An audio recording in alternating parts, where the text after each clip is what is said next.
Hello, everybody. This is just a quick update on Kessler Syndrome, my epic space opera game that I've been working on and I have big plans for. I just wanted to show you what I've done so far in the past couple of weeks. So let's just get into it. I've added a title screen for one. I think it looks pretty cool, but it's mostly just a placeholder. This, this is what I'm actually proud of. Look at this, bro. This looks so sick. So this is the entire solar system as far as I can model it. These are all the major planets and dwarf planets, as well as the hypothetical planet 9. And this is the mini-map, essentially, right? This is the sun, currently focused on the sun.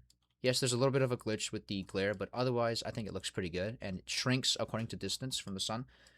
But now, let's move on to the planets. So this is the player, Mercury. As you can see, I've added a dynamic zooming system, where essentially the further in you zoom, the more high-quality things look nearby, because you don't really need to see distant objects when you're zoomed into something. And also, look at the way the sun flare disappears. And in case you can't tell, the sky also brightens when the sun kind of dims. I'm going to make this effect more pronounced in the future, but I think this is good enough for now. So yeah, the planets all have their respective orbits, and everything kind of looks nice. So this is essentially the minimap, where the player would spend most of their time planning orbits and looking at statistics and all that kind of stuff. You can also move between the planets. This is Venus. Hello, Venus. How you doing, buddy? And look at that. This is the kind of aesthetic that I absolutely love. This massive scale space stuff. And with the sun glaring at you like that, man. It does look a little green, I will admit. I will probably fix that, but I think it looks good for now. Let's go to Earth. Hello, Earth. How you doing? I've added some time controls here, so you can speed time up and slow it down a bit more precisely. And it all works. This is a 1,000 time, 100,000 times time warp. 1 million, 100 million, 500 million, 1 billion, 5 billion, and so on. I've gone 173 years into the future. I have a time thing here, and you can also stop time. This is all just very basic controls, but yeah, that's pretty much all there is to that. Let's move on to oh well, I got to decouple the controls there. I don't know why this happens, but it's okay. This is the moon. It's not properly rotated to face the Earth because the mesh is, well, I forgot to rotate it, but it does rotate. It is tidally locked. It's just that the wrong side of the moon is facing the Earth. Not a big deal. I can fix this. I will fix it, but yeah. Here's Mars, and it's two moons, Phobos and Deimos. Look how tiny they are, by the way. These are tiny, microscopic little moons, and you can zoom all the way into them, as well as zoom all the way out to see the entire solar system. This is a huge deal. The way I accomplish this is by essentially using a dynamic number that increases the farther out you zoom to basically scale everything down. I don't really know how to explain it in layman's terms, but suffice it to say that it works very well. These are Mars's moons. Let's go to Jupiter. Jupiter looks absolutely gorgeous. Looks like a, yeah, I mean, look at that. The 4 Galilean moons. See that? Oh, shoot, I stopped time. Let me restart it. Yeah, as you can see, it rotates really quickly. You see the planetary shadows, or the moon's shadows. Let's wait for whatever that one is to come around again. Look, you see that? Isn't that so cool? Look at that, bro. The moons cast shadows on the planets. That is the coolest thing ever. Well, most of the time. I still have to figure out the proper shadow stuff.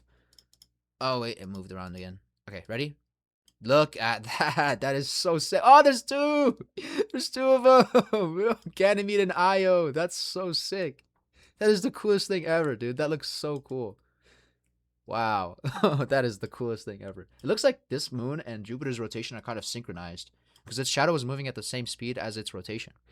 But yeah, and you can also go to the moons, of course. I'm going to slow time down a bit. Yeah, look at that. You can zoom all the way into Io. No glitches, nothing. Everything just works. You can see the other moons if you move around to them. Oh, yeah. I forgot. I don't really know how to use this. Oh, whoops. But anyway, yeah, here's another moon. I've got to improve the UI, of course. But look at this, bro. Oh, my God. That is just so beautiful. You can obviously turn off the orbital paths, just so you can see that. Isn't that sick? You suddenly get a great appreciation for just how massive space really is. So imagine you're orbiting this moon, or you're on the moon's surface, and you see that massive gas giant right there. It's just so huge. All right, let's go to Saturn. Saturn is absolutely gorgeous, if I do say so myself. Look how beautiful this thing is, dude. One of the most beautiful objects in the entire solar system. I'm very, very proud of the way Saturn turned out. These rings are it's a specific type of shader that I used, but I'm not going to get into the nitty-gritty. Let's turn on the orbital paths yet again, so I can show you what Saturn looks like with orbits. You see this moon right here, Mimas? For some reason, it orbits almost within Saturn's rings. It's so weird. It's Enceladus. This is the most distant moon. Iapetus. No, I want to go to Mimas. Mimas has a laughably tiny sphere of influence. You can probably see it when I turn on. Yeah, here we go. This is Mimas right here. Look at this moon, bro. Look how close it orbits to Saturn. That's crazy. And it's also kind of like an oval shape. And if I turn on its orbit sphere of influence, look how tiny that is.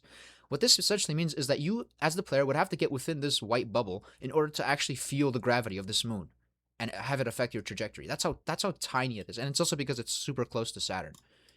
And, you know, due to its proximity to Saturn, it's also been kind of like stretched out. I don't know if it rotates quickly. No, it's tidally locked, just like the other moons. But yeah, let's take a whoa. See, this is like 1,000 times time multiplied. Look how fast it moves around Saturn. This is insane, dude. Oh, whoops. And there's the sun. It's getting a little smaller because we are moving away. Let's see if it casts a shadow on Saturn's surface. I think it only works when you're in a specific zoom. I have to fix that, but otherwise it's working just fine. All right, let's move on to the outer gas giants, and I'm going to explain the overall solar system as a whole. So here's Uranus, or Uranus, I guess, for, you know, being proper and whatnot. Also has rings, in case you didn't know. Uranus has rings, and it's also tilted sideways. Yeah, Uranus is a sideways weirdo planet, just like me. Venus is as well. Venus is actually upside down, and it rotates backwards, which is kind of weird, but yeah, Uranus also has 3 main moons that I've modeled here. Ariel, Titania, and Oberon. Where's Oberon? Here's Oberon. Look at this cute little guy. These are all placeholder textures. Obviously, I've stolen these from the internet. I'm not going to use them in the final game because that'd be not fair for the people who made them. I didn't pay them or anything. I didn't ask permission. I'm just using these as placeholders. I'm actually thinking of using a stylized look for the textures of the planets because I don't really want this to be hyper realistic because that would require me to put maximum effort into making everything look realistic, and I don't have the skills for that. So your Neptune is interesting. Yeah, it's kind of tilted a little bit extremely, but not too much. It's got 2 main moons, right? But they're both like 2 of these moons are very eccentric. I mean, not eccentric. One of them has a really weird orbit. Triton is very tilted relative to the ecliptic, which doesn't really make any sense because you saw earlier how Jupiter's moons were all very in line with Jupiter's, you know, orbital plane around the sun. But Neptune over here is like just wonky, and then it's got this one moon that makes no sense. Nereid. What is this, bro? What are you doing? What is this? What is this orbit? Look how massive this orbit is. Look how eccentric it is. This is insane. This is actually how it looks in real life, I'm pretty sure. Like, I've plugged all the right values into my orbital, you know, calculator, and this is what I got. This is the orbit that you get out of it. It's crazy. Absolutely bonkers. All right, Pluto. Pluto's not a planet, but it is a dwarf planet. So here you can see a problem with the orbital path mesh. Oh yeah, and there's the sun. Super tiny now. Very tiny glare. This is actually what it looks like from Pluto. Now, because of the inverse square law, the sunlight drops off dramatically once you get to this distance from it. But there's still enough sunlight for you to be able to see Pluto. So the sunlight has actually been dropping as we've been moving away from it, as I've been moving towards the outer planets. It's just that I haven't really noticed it because the sun is really, really bright. So it's all realistically modeled. Now you can see this problem with the orbital path mesh.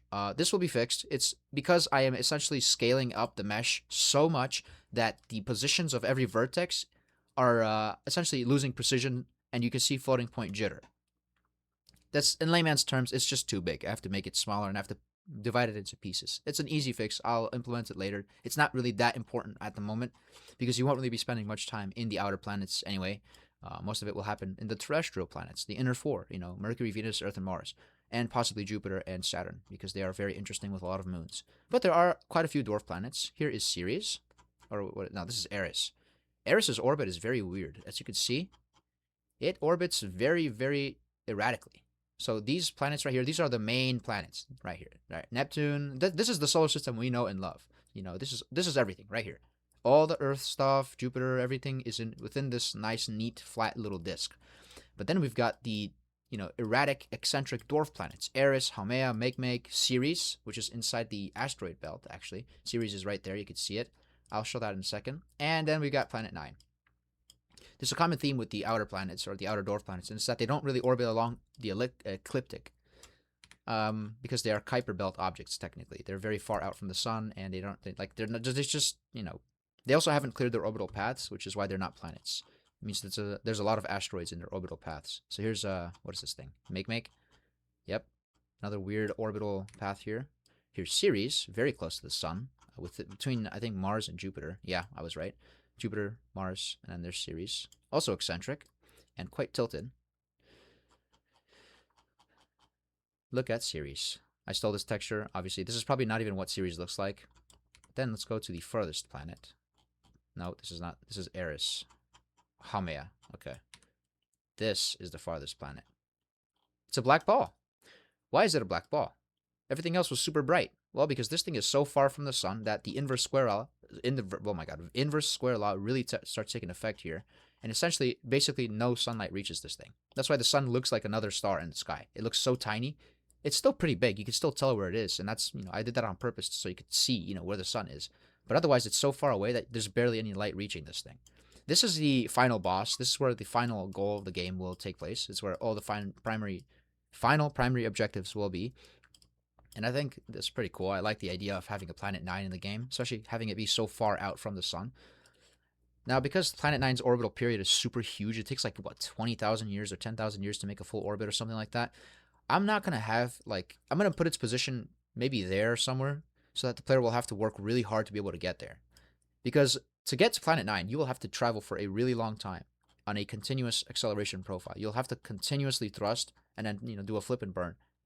And this will take a really long time in-game. So I'm going to have the player research something that will allow them to get here way quicker than usual. Maybe some kind of warp drive or something, which I think would be pretty dope. Because you do have to get here quick because I'm not going to spoil too much of the game's story, but you will have to come and solve the problem before something happens on Earth that essentially kills every human on Earth. So yeah, this is the game so far. This is basically just a minimap. I am working on laying the foundations for all the mechanics that will be required to make, the game look cool. Hey, Mercury has kind of an eccentric and weird orbit too. Interesting. Look at that. But yeah, the player can still thrust. I actually kind of turned off the thrusting just temporarily, but you can see that if I go into spectator mode here and I lock the thrust vector, you can still thrust the player's profile. So that still works. You can still, do that. That's actually going to be a huge deal, a huge part of this game. But this is what I've got done so far. You can see you can move farther away. Let's turn off everything just so you can see the sun on its own. This is something I'm really proud of. Essentially, this sun glare thing is just a 2D texture that's kind of locked in the position of the sun on screen, and it grows and shrinks based on your distance to the sun. But I think it looks really, really cool. Whoops. Okay, that's a glitch. I don't know why that happens. Oh, I'm pressing space. Okay. Well, that's just great. I was pressing space. That's not a glitch. But you see? Now I can move away from the sun, and it'll get super tiny. Yeah, ignore what's happening in the top left corners because I'm pressing space. I don't know how to I don't know how to make the UI not get focused on. Yeah, now the sun is super far away, and now if we go closer, I mean, I'm really far from the sun right now. Like, you can't even see the entire solar system anymore. And now we are close to the sun again. So I'm going to spend a couple of minutes talking about what I have to improve. Obviously, there's still a lot of stuff that needs to be, made nicer, I guess. For one, I have to fix the orbital paths meshes. I also have to add a system of clicking on the objects so you can, select them. I have to essentially fix the labeling system because these labels aren't working. I mean, when labels overlap, they look really, really ugly. They're way too bright, way too noticeable. I'm going to make them more subtle and make them look better. I also have to add some free camera navigation to the minimap, but that's not really that important. The most important thing I have to add now is a first-person player camera. So that means that when you go to the player, you can actually start doing stuff, right? Like an actual gameplay thing. I have to add a gameplay loop, essentially. And I definitely have to fix these orbital path meshes. But yeah, all in all, this is shaping up to be pretty cool, I think, in my opinion. I mean, I'm really liking how this goes. Imagine if the players, this instead of a sphere, this was like a cool spaceship mesh. The next time I make a video talking about this game, that's what it's going to look like. It's going to be a cool mesh that will, I don't know, look cool, I guess. But yeah, that's it for this. I hope you enjoyed it. I hope you, like how it looks. Any suggestions or tips would be appreciated. I have a lot of plans for this game, but I can't accomplish all of them because I'm not that experienced and I don't have a whole team, making assets and all that kind of stuff. So I'm just going to do what I can as a solo developer here and make this look pretty dope. But yeah, that's it. Thanks for watching. I'll see you guys in the next one.